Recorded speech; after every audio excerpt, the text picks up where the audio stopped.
اگر پانی جلدی ٹھنڈا ہو جائے تو پودے واپس آ سکتے ہیں، لیکن اگر درجہ حرارت زیادہ دیر تک بلند رہے تو کورل بھوک سے مر جاتے ہیں اور صرف سفید ڈھانچے رہ جاتے ہیں۔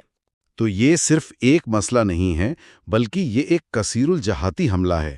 تیزابیت ان کی بنیاد کمزور کر رہی ہے، بڑھتا درجہ حرارت انہیں بھوکا مار رہا ہے، اور اس کے ساتھ آلودگی اور حد سے زیادہ ماہی گیری ان کا دم گھونٹ رہی ہے۔ سائنسدانوں کا اندازہ ہے کہ اگر یہی حالات رہے تو 2050 تک دنیا کے تمام کورل ریفز ختم ہو سکتے ہیں۔ جی، ہم سمندر کے برانی جنگلات کھو رہے ہیں اور ان کے ساتھ لاکھوں انواع بھی جو ان پر انحصار کرتی ہیں۔ یہ واقعی ایک تباہی ہے۔ سمندروں میں کیمیائی تبدیلیوں کی یہ رفتار واقعی خوفناک ہے، لیکن کیا زمین پر بھی ایسی ہی کوئی ڈرامائی تبدیلی ہو رہی ہے؟ آئیے اب ہم جنگلات کا رخ کرتے ہیں، جہاں مسئلہ کیمسٹری کا نہیں بلکہ جغرافیہ اور رفتار کا بن چکا ہے۔ بالکل، اور اس کہانی کو سمجھنے کے لیے پیرو کے اینڈیز پہاڑوں میں واقع مانو نیشنل پارک سے بہتر کوئی جگہ نہیں۔ یہ حیاتیاتی تنوع کا ایک مرکز ہے۔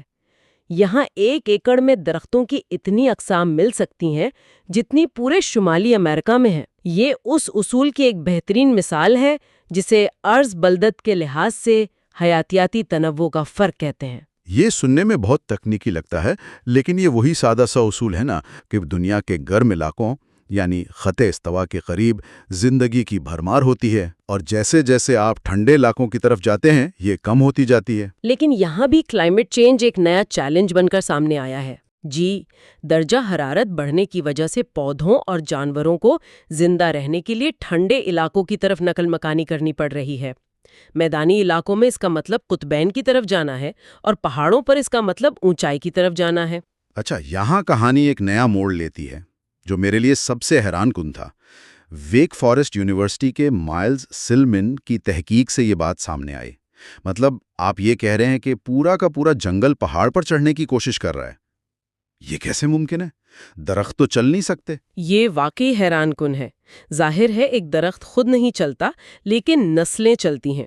جب پرانے درخت مرتے ہیں تو نئے بیج تھوڑا اوپر جا کر رکتے ہیں جہاں موسم ٹھنڈا ہوتا ہے۔ سلمن کی تحقیق سے پتا چلا کہ اینڈیز میں درختوں کی اوسط نسل ہر سال 8 فٹ کی رفتار سے اوپر کی طرف بڑھ رہی ہے، لیکن اصل مسئلہ یہ ہے کہ تمام نسلیں ایک ہی رفتار سے حرکت نہیں کرتی۔ اس کا کیا مطلب ہوا؟ اگر کچھ درخت تیزی سے اوپر جا رہے ہیں اور کچھ آہستہ، تو اس سے کیا فرق پڑتا ہے؟ یہی تو اصل نکتن ہے۔ مثال کے طور پر شفلارا نسل کے درخت سالانہ تقریباً 100 فٹ کی تیزی سے اوپر جا رہے ہیں، جبکہ آئلیکس نسل کے درخت اپنی جگہ سے ہل بھی نہیں رہے۔ اس کا مطلب یہ ہے کہ صدیوں اور ہزاروں سالوں سے قائم ماحولیاتی برادریاں ٹوٹ رہی ہیں۔ وہ انواع جو ایک دوسرے پر انحصار کرتی تھیں اب الگ ہو رہی ہیں، اور یہ سب کچھ ایک بے مثال رفتار سے ہو رہا ہے۔ آج درجہ حرارت میں تبدیلی کی رفتار پچھلے برفانی دور کے خاتمے کے مقابلے میں کم از کم 10 گنا زیادہ ہے۔ 10 گنا تیزی سے؟ اس کا مطلب ہے کہ جانداروں کو زندہ رہنے کے لیے 10 گنا تیزی سے نقل مکانی کرنی ہوگی۔ یہ تو بہت سی نسلوں کے لیے ناممکن ہوگا۔ لیکن یہ تو صرف ایک خطرہ ہے۔ ذرائع کے مطابق جنگلات کے لیے ایک دوسرا، شاید اس سے بھی بڑا خطرہ ہے، وہ ہے فریگمنٹیشن۔ جی، یعنی ان کا ٹکڑوں میں بٹ جانا۔ اور اسے سمجھنے کے لیے برازیل کے ایمیزون میں ٹام لوگوئے کا ایک مشہور تجربہ ہے، BDFFP۔ یہ نام biological dynamics of forest fragments project سننے میں بہت بھاری لگتا ہے، لیکن اس کا خیال بہت سادہ اور شاندار ہے نا، کہ اگر آپ جنگل کے ایک بڑے حصے کو چھوٹے چھوٹے ٹکڑوں میں کاٹ دیں تو ان جزیروں میں زندگی کیسے بدلتی ہے۔ بالکل، سائنسدانوں نے یہی کیا۔ انہوں نے جان بوجھ کر جنگل کے بیچ میں سے درخت کاٹ کر مختلف سائز کے جنگل کے جزیرے بنا دیے، اور پھر کئی دہائیوں تک ان کا مشاہدہ کیا۔ نتائج بہت واضح تھے۔ وقت گزرنے کے ساتھ ساتھ ان تمام ٹکڑوں میں جانداروں کی اقسام اور تعداد میں مسلسل کمی آتی گئی۔ اچھا، جسے سائنسدان ریلیکسیشن کہتے ہیں۔ ریلیکسیشن؟ یہ تو بہت پرسکون لفظ لگتا ہے، جبکہ آپ بتا رہی ہیں کہ وہاں انواع ختم ہو رہی تھیں۔ یہ ایک سائنسی اصطلاح ہے۔ مطلب یہ کہ ایک ماحولیاتی نظام جب چھوٹا اور الگ تھلگ ہو جاتا ہے تو وہ اپنی پیچیدگی کھو دیتا ہے اور ایک سادہ حالت میں آ جاتا ہے۔ چھوٹے ٹکڑوں میں کسی بھی نسل کی آبادی کم ہوتی ہے، جس کی وجہ سے وہ حادثاتی طور پر ناپید ہونے کے لیے زیادہ غیر محفوظ ہوتی ہے۔ مثال کے طور پر اگر کسی ٹکڑے میں ایک خاص نسل کے صرف 2 پرندے باقی رہ جائیں تو ایک طوفان، کوئی بیماری یا ایک شکاری جانور پوری مقامی آبادی کو ہمیشہ کے لیے ختم کر سکتا ہے۔ اور یہاں ان دونوں خطرات کا خوفناک امتزاج سامنے آتا ہے، جسے سمجھنا بہت ضروری ہے۔ ایک ایسی نسل کا تصور کریں جسے بدلتے موسم کی وجہ سے شمال کی طرف یا پہاڑ پر اوپر کی طرف جانے کی ضرورت ہے، لیکن وہ جنگل کے ایک ایسے ٹکڑے میں پھنسی ہوئی ہے جس کے چاروں طرف کھیت، سڑکیں یا شہر ہیں۔ بالکل، اسے ایک ہی وقت میں 2 محاذوں پر لڑنا پڑ رہا ہے۔ ایک طرف بدلتا ہوا موسم اسے اس کے گھر سے باہر دھکیل رہا ہے، اور دوسری طرف انسانی بنائی ہوئی رکاوٹیں اسے آگے بڑھنے سے روک رہی ہیں۔ تو جیسے سمندر میں تیزابیت جانداروں کے لیے کیمیائی دیوار بنا رہی ہے، ویسے ہی زمین پر سڑکیں اور کھیت ان کے لیے جسمانی دیواریں کھڑی کر رہے ہیں۔ دونوں صورتوں میں فرار کا راستہ بند ہو رہا ہے۔ تو آج ہم نے جو دیکھا وہ یہ ہے کہ ہمارے سیارے کے 2 سب سے بڑے سہارے، سمندر اور جنگلات، ایک ہی طرح کے دباؤ کا شکار ہیں۔ دونوں جگہوں پر تبدیلی کی رفتار اتنی تیز ہے کہ ماحولیاتی نظام اس کا ساتھ نہیں دے پا رہے۔ بالکل، تبدیلی کی یہ بے مثال رفتار ماحولیاتی نظام کو ان کی آخری حدوں تک دھکیل رہی ہے۔ اس کے ساتھ ساتھ جنگلات کا ٹکڑوں میں بٹ جانا ان تبدیلیوں سے نمٹنے کی قدرتی صلاحیت کو ختم کر رہا ہے۔ یہ جانداروں کے لیے فرار کے راستے بند کر رہا ہے۔ تو اس سب کا کیا مطلب ہے پھر؟ یہی کہ کورل ریفز اور ٹراپیکل جنگلات جیسے بڑے اور بنیادی ماحولیاتی نظاموں کو ایک نہیں بلکہ کئی مربوط دباؤ کا سامنا ہے۔ یہ پیچیدہ اور زندگی سے بھرپور دنیا آسان، قریب اور کم لچکدار بننے کے خطرے سے دوچار ہیں۔ ہم ان نظاموں کے تانے بانے کو ہی ادھیڑ رہے ہیں اور ہمیں نہیں معلوم کہ اس کے بعد کیا بنے گا۔ اور یہی ہمیں سوچنے کے لیے ایک نقطے پر چھوڑ جاتا ہے۔ جب یہ پرانی ماحولیاتی برادریاں جو لاکھوں سالوں میں بنی تھیں ٹوٹ جاتی ہیں تو ان کی جگہ جانداروں کے کون سے نئے، شاید عجیب اور غیر متوقع امتزاج ابھریں گے؟ اور کیا یہ نئے نظام مستحکم ہوں گے یا وہ مزید تیزی سے تباہی کا شکار ہو جائیں گے؟ یہ ایک ایسا تجربہ ہے جو ہم سیاروں کے پیمانے پر کر رہے ہیں، جس کے نتائج ہم نہیں جانتے۔ اگلے حصے میں ہم زمین کی جغرافیائی تنہائی اور نئی حیاتیاتی ترتیب کو سمجھیں گے۔ کیا زمین دوبارہ ایک نئی حیاتیاتی ترتیب کی طرف بڑھ رہی ہے؟ مطلب ایک نیا پینجیا جہاں تمام بر اعظم حیاتیاتی طور پر ایک دوسرے سے جڑ گئے ہیں۔ یہ سوال سننے میں تو کسی سائنس فکشن فلم جیسا لگتا ہے نا؟ بالکل، لیکن یہ آج کی ایک بہت بڑی حقیقت بنتا جا رہا ہے، اور یہی سوال الزبتھ کولبرٹ کی کتاب پر ہماری گفتگو کے اس آخری حصے کا مرکز بھی ہے۔ اچھا۔ پچھلی گفتگو میں ہم نے دیکھا تھا کہ انسان سمندروں اور ماحول کو کیسے بدل رہے ہیں۔ آج ہم دیکھیں گے کہ کس طرح انسانی سرگرمیاں وہ زمین پر زندگی کی ترتیب کو ایک ہی وقت میں بکھیر بھی رہی ہیں اور جوڑ بھی رہی ہیں۔ یہ تو بڑا عجیب تضاد ہے۔ جی، اور یہی تضاد ہماری آج کی دنیا کی کہانی بیان کرتا ہے۔ تو آج کی گفتگو میں 3 ایسی کہانیاں ہیں جو بظاہر تو الگ لگتی ہیں، لیکن جب آپ انہیں جوڑتی ہیں تو ایک بہت ہی عجیب اور پریشان کن تصویر بنتی ہے۔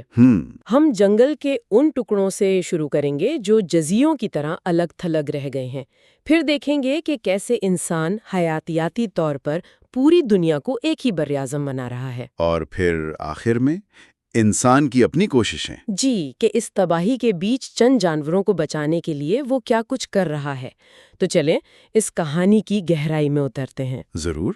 آئیے برازیل کے ایمیزون سے شروع کرتے ہیں، جہاں دنیا کا ایک بہت ہی دلچسپ اور طویل سائنسی تجربہ چل رہا ہے۔ اس کا نام کافی لمبا ہے، biological dynamics of forest fragments project. جی، BDFFP۔ نام تو خیر جو بھی ہو، اس کی کہانی واقعی کمال کی ہے۔ وہ کیا ہے؟ دیکھیں، 1970 کی دہائی میں برازیل کی حکومت مویشی پالنے والوں کو جنگل صاف کرنے کے لیے پیسے دے رہی تھیں، لیکن ایک قانون تھا کہ انہیں اپنی زمین کا 50% جنگل چھوڑنا ہوگا۔ اچھا۔ تو وہیں ایک امریکی سائنسدان ٹام لو جوائے کو ایک زبردست موقع نظر آیا۔ انہوں نے سوچا کہ کیوں نہ ان فارمرز سے بات کی جائے کہ وہ جنگل کو اس طرح چھوڑیں کہ اس سے مختلف سائز کے الگ تھلگ ٹکڑے بن جائیں۔ مطلب ایک حقیقی دنیا کی لیبارٹری بن گئی۔ قدرت کے ساتھ چھیڑ چھاڑ نہیں کی، بلکہ جو انسان پہلے ہی کر رہے تھے اسے ایک سائنسی تجربے میں بدل دیا۔ بالکل، تو پھر نتائج کیا نکلے؟ جب جنگل کے یہ ٹکڑے جزیروں کی طرح الگ تھلگ ہو گئے تو کیا ہوا؟ یہی میں پوچھنے والی تھی۔ نتائج آپ کہہ سکتے ہیں کافی چونکا دینے والے تھے۔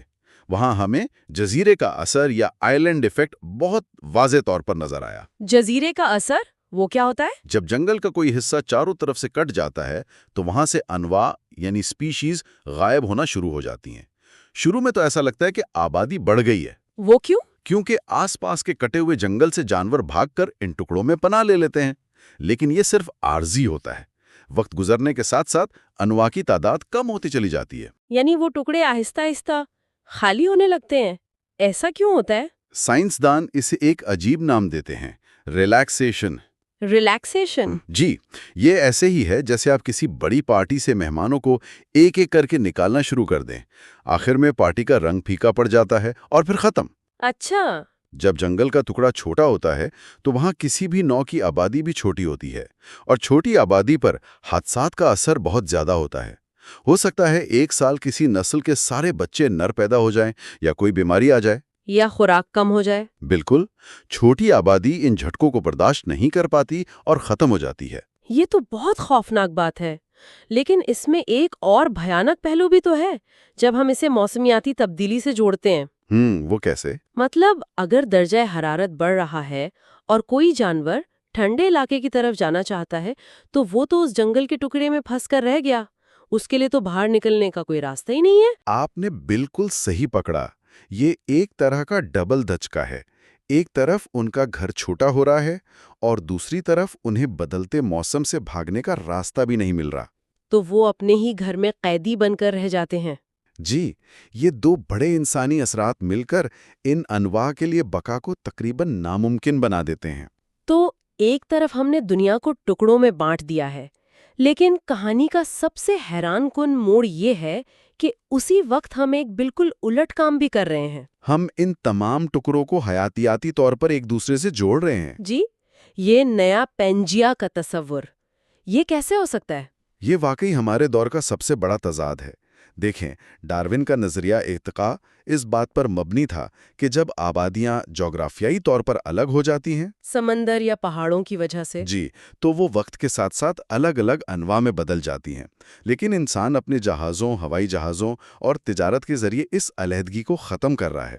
ہم ہر جگہ سے پودوں، جانوروں، جرثوموں کو اٹھا کر دوسری جگہوں پر پھیلا رہے ہیں۔ اس کی کوئی مثال ہے، کوئی ڈرامائی مثال؟ سب سے ڈرامائی مثال شمالی امریکہ کی چمگادڑوں کی کہانی ہے۔ 2006 میں نیو یارک کے قریب ایک غار میں کچھ فوٹوگرافرز نے دیکھا کہ وہاں سردیوں میں سوئی ہوئی چمگادڑوں کے نتنوں پر ایک عجیب سا سفید پاؤڈر لگا ہوا ہے۔ اچھا۔ اس وقت کسی نے زیادہ دھیان نہیں دیا، لیکن اگلی سردیوں میں اس علاقے کی غاروں کے باہر ہزاروں چمگادڑیں مری بھی پائی گئیں۔ ایک منٹ، مطلب یہ بیماری اچانک امریکہ میں نمودار ہوئی اور لاکھوں چمگادڑوں کو مار دیا؟ میں نے پڑھا تھا کہ کچھ غاروں میں تو 90% آبادی ختم ہو گئی۔ جی بالکل۔ یہ پراسرار سفید پاؤڈر آخر تھا کیا اور یہ آیا کہاں سے؟ یہی تو سب سے خوفناک بات ہے۔ تحقیق سے پتا چلا کہ یہ امریکہ کا تھا ہی نہیں، یہ ایک فنگس تھی جسے سائنسدانوں نے جیومائسس ڈسٹرکٹنس کا نام دیا۔ اور یہ آئی کہاں سے؟ ممکنہ طور پر یورپ سے، شاید کسی سیاح کے جوتوں پر یا اس کے سامان پر لگ کر۔ اچھا، تو یورپی چمگادڑوں کا کیا ہوا؟ یورپی چمگادڑوں نے ہزاروں سالوں میں اس فنگس کے ساتھ جینا سیکھ لیا ہے، ان میں اس کے خلاف مدافعت ہے۔ لیکن امریکی چمگادڑوں کے لیے یہ ایک بالکل نیا اور جان لیوا دشمن تھا۔ اچھا، تو یہ حملہ آور انواع یا انویزو سپیشیز کی ایک بہترین مثال ہے۔ بالکل، اور یہ دشمن سے آزادی یا اینمی ریلیز کے تصور کو ظاہر کرتی ہے۔ وہ کیا ہے؟ جب کوئی نوع کسی نئے ماحول میں پہنچتی ہے تو اس کے قدرتی شکاری، بیماریاں اور پرجیوی پیچھے رہ جاتے ہیں۔ اس نئی جڑہ پر اسے روکنے والا کوئی نہیں ہوتا، اور وہ بے قابو ہو کر پھیلنا شروع ہو جاتی ہے۔ جی، گوام میں بھورے درختی سانپ کی کہانی بھی ایسی ہی ہے۔ وہ فوجی سامان کے ساتھ وہاں پہنچا اور جزیرے کے تقریباً تمام مقامی پرندوں کو کھا گیا۔ اور یہ صرف دور دراز جزیروں یا غاروں کی کہانیاں تو نہیں ہیں، ہمارے باغوں میں اگنے والے ڈینڈیلین بھی تو یورپ سے آئے تھے۔ بالکل، اور امریکہ کے شمال مشرقی جنگلات میں جو کیچوے پائے جاتے ہیں وہ بھی یورپی آباد کاروں کے ساتھ آئے تھے، اور اب وہاں جنگل کی مٹی کی پوری ساخت بدل رہے ہیں۔ اور عالمی تجارت نے تو اس عمل کو خطرناک حد تک تیز کر دیا ہے نا؟ بہت زیادہ۔ زیبرا مسلز کی مثال لے لیں۔ وہ بحری جہازوں کے ذریعے مشرقی یورپ سے شمالی امریکہ کی عظیم جھیلوں میں پہنچے اور وہاں کے پورے ماحولیاتی نظام کو تباہ کر دیا۔ ایک اندازے کے مطابق صرف کیلیفورنیا میں ہر 60 دن میں ایک نئی حملہ آور نو پہنچ رہی ہے۔ ہر 60 دن میں ایک نئی نو؟ اس کا نتیجہ کیا نکل رہا ہے؟ کیا اس سے حیاتیاتی تنوع بڑھ رہا ہے کیونکہ نئی انواع آ رہی ہیں؟ یہ ایک دھوکہ ہے۔ وقتی طور پر کسی ایک جگہ پر انواع کی تعداد بڑھ سکتی ہے، جسے ہم مقامی حیاتی تنوع کہتے ہیں۔ لیکن عالمی سطح پر؟ ہاں، عالمی سطح پر حیاتیاتی تنوع تیزی سے کم ہو رہا ہے۔ دنیا بھر میں ایک جیسی سخت جان انواع پھیل رہی ہیں، جیسے چوہے، کاکروچ، کبوتر، اور جو منفرد مقامی انواع ہیں وہ ختم ہو رہی ہیں۔ یعنی ہر جگہ ایک جیسا ماحول بنتا جا رہا ہے۔ جی، اسے حیاتیاتی یکسانیت کہتے ہیں۔ ماہر حیاتیات چارلز ایلٹن نے 1950 کی دہائی میں ہی خبردار کیا تھا کہ اس کا نتیجہ یہ ہوگا کہ دنیا سادہ اور غریب ہو جائے گی۔ اس کی سنگینی کو سمجھنے کے لیے ایک ذہنی تجربہ بھی کتاب میں بتایا گیا ہے۔ جی، پینجیا والا؟ ہاں، کہ اگر آج تمام براعظم قدرتی طور پر جڑ کر ایک سپر کانٹیننٹ بن جائیں تو اندازہ ہے کہ ممالیہ جانوروں کی 66% اور پرندوں کی 50% انواع محدوم ہو جائیں گی۔ کیونکہ زیادہ سخت جان انواع کمزور انواع پر غالب آ جائیں گی، اور ہم انسان اپنی ٹیکنالوجی کے ذریعے یہی کام لاکھوں سال کے بجائے صرف چند صدیوں میں کر رہے ہیں۔ یعنی ہم ایک ہی وقت میں دنیا کو حیاتیاتی طور پر ٹکڑوں میں بھی بانٹ رہے ہیں اور عالمی سطح پر جوڑ بھی رہے ہیں، اور یہ دونوں عمل مل کر چھٹی عظیم محدومیت کو ہوا دے رہے ہیں۔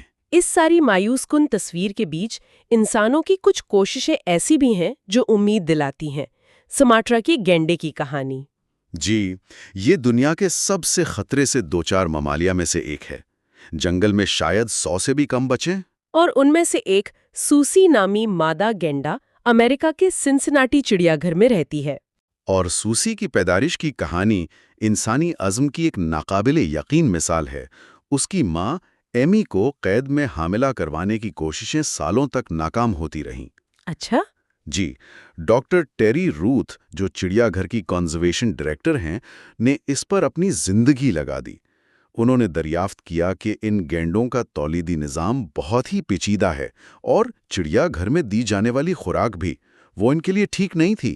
تو پھر ڈاکٹر روتھ نے کیا کیا؟ انہوں نے جدید ترین ٹیکنالوجی کا استعمال کیا۔ انہوں نے ایک پورٹیبل الٹرا ساؤنڈ مشین کے ذریعے ایمی کے تولیدی سائیکل کو مانیٹر کرنا شروع کیا، جو خود ایک بہت بڑا چیلنج تھا۔ وہ کیوں؟ گینڈے کی خال بہت موٹی ہوتی ہے۔ پھر انہوں نے اس کی خوراک مکمل طور پر بدل دی۔ انہیں پتا چلا کہ یہ گینڈے جنگل میں فیکس کے پتے کھاتے ہیں۔ تو پتوں کا انتظام کیسے کیا؟ انہوں نے سین ڈیگو سے ہر ہفتے ہوائی جہاز کے ذریعے فیکس کے پتے منگوانے شروع کیے، جس پر سالانہ تقریباً $1,00,000 کا خرچ آتا تھا۔ $1,00,000 صرف ایک گینڈے کے لیے؟ یہ تو کمال کی ضد ہے۔ بالکل۔ اور آخرکار یہ دیوانگی کام آئی۔ ان کوششوں کے نتیجے میں ایمی نے 3 صحت مند بچوں کو جنم دیا، جن میں سے ایک سوزی تھی۔ یہ کہانی ہمیں دکھاتی ہے کہ معدومیت کے دہانے پر کھڑی صرف ایک نو کو بچانے کے لیے کتنی محنت، پیسہ اور عزم چاہیے۔ جی، یہ ایک ہی وقت میں متاثر کن بھی ہے اور خوفناک بھی، کیونکہ ہم یہ سب کے لیے نہیں کر سکتے۔ ہزاروں انواع خطرے میں ہیں، ہم ہر ایک کے لیے ڈاکٹر روت جیسی کوشش نہیں کر سکتے۔ یہ انسانی کردار کا ایک عجیب تضاد ہے۔ ایک طرف ہم انواع کو بچانے کے لیے ایسی انتہا محنت کرتے ہیں، اور دوسری طرف تاریخ ہمیں بتاتی ہے کہ ہم نے نہ صرف دوسری انواع بلکہ اپنے قریب ترین رشتہ داروں نینڈرتھال اور ڈینیسوونز کو بھی ختم کر دیا۔ ہاں، اور جدید جینیات نے اس کہانی میں ایک اور بھی پیچیدہ موڑ ڈال دیا ہے۔ سوانتے پابو اور ان کی ٹیم نے جب نیانڈرتھال کا پورا جینوم ترتیب دیا تو ایک حیران کن انکشاف ہوا۔ جی، انہوں نے دریافت کیا کہ جب جدید انسان افریقہ سے نکلے تو انہوں نے نیانڈرتھال کے ساتھ افزائش نسل کی۔ آج بھی افریقہ سے باہر رہنے والے تمام انسانوں کے ڈی این اے میں 1 سے 4% حصہ نیانڈرتھال کا ہے۔ تو اس کا مطلب ہے کہ ہم نے انہیں مکمل طور پر ختم نہیں کیا، ان کا ایک حصہ آج بھی ہمارے اندر زندہ ہے۔ بالکل، اسے لیکی ریپلیسمنٹ کا نظریہ کہتے ہیں، یعنی ہم نے ان کی جگہ تو لے لی لیکن یہ تبدیلی مکمل نہیں تھی۔ ان کی تھوڑی سی وراثت ہمارے جینز میں شامل ہو گئی۔ یہ فطرت کے ساتھ ہمارے پیچیدہ اور اکثر متضاد تعلق کی بہترین مثال ہے۔ جی، ہم تباہی بھی لاتے ہیں اور پھر اسی تباہی کے ٹکڑوں کو کسی نہ کسی شکل میں اپنے ساتھ ملا بھی لیتے ہیں۔ تو اگر ہم اس ساری گفتگو کو سمیٹیں تو کتاب کا مرکزی پیغام کیا ہے؟ مرکزی پیغام بہت واضح اور سنجیدہ ہے۔ ہم چھٹی عظیم محدومیت کے دور میں جی رہے ہیں، اور اس بار اس شہاب ثاقب ہم خود ہیں۔ سمندروں کی تیز آبیت، موسمیاتی تبدیلی، جنگلات کا بٹوارا، حملہ آور انواع کا پھیلاؤ، یہ تمام تبدیلیاں ایک ایسی رفتار سے رونما ہو رہی ہیں جس کی مثال لاکھوں سال کی ارضیاتی تاریخ میں نہیں ملتی۔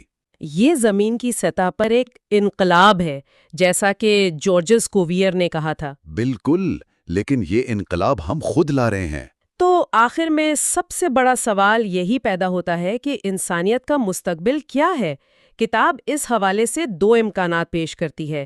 پہلا تو بہت تاریک ہے کہ ہم اسی شاخ کو کاٹ رہے ہیں جس پر ہم خود بیٹھے ہیں، اور دوسرا امکان یہ ہے کہ ہماری ذہانت اور ایجادات جو اس ساری تباہی کی جڑ ہیں وہی ہمیں بچا بھی لیں گی، شاید جیو انجینئرنگ کے ذریعے یا شاید دوسرے سیاروں پر آباد ہو کر۔ یہ ایک بہت گہرا سوال ہے۔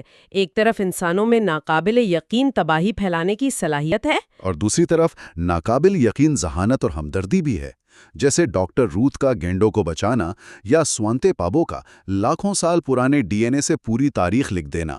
صحیح۔ تو حتمی سوال جو کتاب ہمارے لیے چھوڑ جاتی ہے وہ یہ ہے کہ ہم کس راستے پر گامزن ہیں۔ کیا تاریخ میں ہماری پہچان وہ صفت بنے گی جو سیارے پر زندگی کی عظیم معدومیت کا سبب بنی، یا وہ صفت جو ہمیں اس معدومیت کو سمجھنے، اس کا ریکارڈ رکھنے اور شاید، صرف شاید، اسے روکنے پر مجبور کرتی ہے؟ اس کا جواب شاید آنے والا وقت ہی دے گا۔